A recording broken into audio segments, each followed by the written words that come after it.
UP में 558 राज्य अनुदानित मदरसों की जांच होगी। बड़ी खबर आपको बताएंगे। देखिए, मदरसों की जो जांच होगी वो ईओडब्ल्यू को ये जांच दी गई है। फर्जी नियुक्ति जो हुई थी, अवैध फंडिंग का जो मामला था, उन सभी को लेकर यहां जांच की जाएगी। तो ये बड़ी खबर है।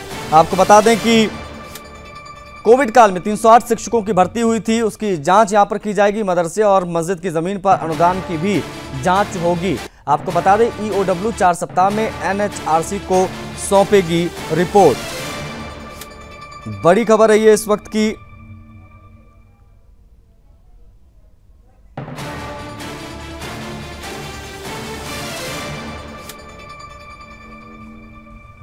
सुमित श्रीवास्तव हमारे साथ कनेक्ट हो गए हैं, हमारे संवाददाता, उनसे हम बातचीत करेंगे। सुमित, बड़ी खबर निकलकर सामने आई है। संख्या है 558 मदरसों की जिनकी जांच होने जा रही है। किन किन पहलुओं पर यह जांच होने जा रही है, कितनी महत्वपूर्ण ये खबर, बताइए दर्शकों को। देखिए, मैं आपको बता दूं कि उत्तर प्रदेश में ये सबसे महत्वपूर्ण खबर है, क्योंकि अगर हम देखें तो कोरोना काल में अगर हम बोले तो आपदा को अवसर में बदलने का काम केवल जिहादियों ने किया है। तो देखा जाए तो अब ये एक तरह से बहुत बड़ी खबर है, क्योंकि नियुक्तियां ही नहीं हुई है।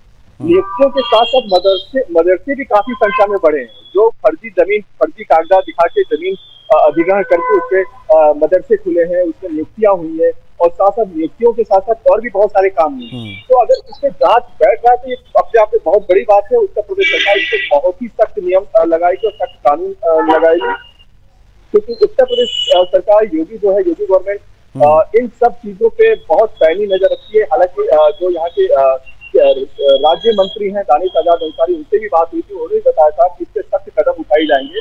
क्योंकि जैसे ही खबर सामने आई है तो हर एक महकमा मतलब अगर आपको बता दें तो बहुत एक्टिव मोड में आ गया है, और जिस तरह की कार्रवाई होगी वो देखने लायक होगी। क्योंकि जिस तरह की फर्जी नियुक्तियां हुई है, फर्जी मदरसे बने हैं, और भी आपको बता दें कि फर्जी जमीनों पे उन्होंने अपने कामों को और विस्तार किया है। तो देखा जाए तो इससे बहुत कठिन कार्रवाई हो जाएगी, और इसकी रिपोर्ट जल्दी से जल्दी सौंपने का भी बात हुई। जैसे दानिश आजाद अंसारी ने बताया है कि इसका रिपोर्ट जल्दी से निकालकर उसको सेंट्रल गवर्नमेंट को सौंपा जाएगा। अच्छा, क्या अपॉइंटमेंट पर भी रोक लगाई है सरकार ने? विशेष तौर पर सरकारी मदरसों में जो नई नियुक्तियां होनी, क्या उस पर भी रोक लगाई गई है इस आदेश के मुताबिक?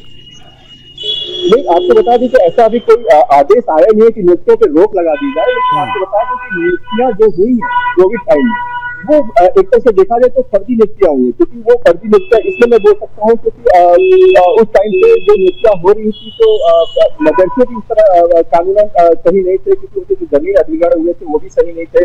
तो जो कागजात थे उनके पास वो भी नहीं थे। जो शिक्षक इसमें अपॉइंट हुए थे तो उनके पास वो जरूरी दस्तावेज नहीं थे। तो आपको बता दें इस तरह की बहुत सारी फर्जी चीजें सामने आ रही हैं। तो ये कहना बिल्कुल भी गलत नहीं होगा कि हो सकता है कि उनकी फर्जियों को गलत साबित करके या उनकी नियुक्तियों को गलत साबित करके उनको हटाया भी जा सकता है। अच्छा, इसमें जो अब आर्थिक अपराध शाखा जो ईओडब्ल्यू है, जब इसमें जांच करेगी तो किन किन चीज़ों को देखा जाएगा? क्योंकि जो नियुक्तियां हुई उसमें क्या गलत बताया जा रहा है? क्या उनकी क्वालिफिकेशंस कम है, या जो फंड सरकार देती है उन फंड का सही इस्तेमाल नहीं हुआ, मदरसों में शौचालय की व्यवस्था ना होना, इस प्रकार की तमाम शिकायतें आती हैं। कहने को मदरसे पूर्ण रूप से संचालित हैं, सब कुछ उसमें कागजों पर दिखाई देता है, लेकिन सरकार जो पैसा देती है उसको सही जगह पर नहीं लगाया जाता है। क्या इन सब तमाम चीज़ों को भी ईओडब्ल्यू देखने जा रही है, और उसके आधार पर यह दिक्कत बहुत ज़्यादा बढ़ेगी अब इन 558 राज्य अनुदानित मदरसों के लिए? सुमित जी, बिल्कुल आपको बता दूं कि जो मुख्य बिंदु रहेंगे, जैसे आपको बता दूं कि एनएचआरसी में जो दर्ज हुआ है मुकदमा, उसमें शिकायतकर्ता ने जो अनुदानित मदरसों की जो एक पहलू निकाला गया है, तो उसमें जो मूल प्रबंधक है, जो फर्जी हस्ताक्षर करके उनपे नियुक्तियां किए हैं, जो जमीन को अधिग्रहण किए हैं फर्जी हस्ताक्षर करके, जो जमीनों को कागजात गलत दिखा के उनको किए हैं, तो ये सारे बहुत सारे पहलू हैं। हाँ, कुछ मदरसों में जो पढ़ाइयाँ होती थी उससे शौचालय, आपने सही बताया, शौचालय भी बहुत बड़ा उसके एक मुख्य बिंदु रहेगा, और भी बहुत सारी चीजें हैं। तो इस सारी चीजों को देखकर ही उनको निरस्त किया जाएगा। और जैसा कि राज्य मंत्री ने भी बताया कि इन सब चीजों को अगर ये प्रमाण मिल जाता है तो हो सकता है कि इनकी नियुक्तियां हुई हैं उनको पूरी तरह से रद्द कर दिया जाए। ठीक है सुमित, बहुत शुक्रिया आपका इन तमाम जानकारियों को साझा करने के लिए। तो ये बड़ी खबर सुमित आप तक पहुंचा रहे थे कि आखिर किस प्रकार से 558 राज्य अनुदानित जो मदरसे हैं उनकी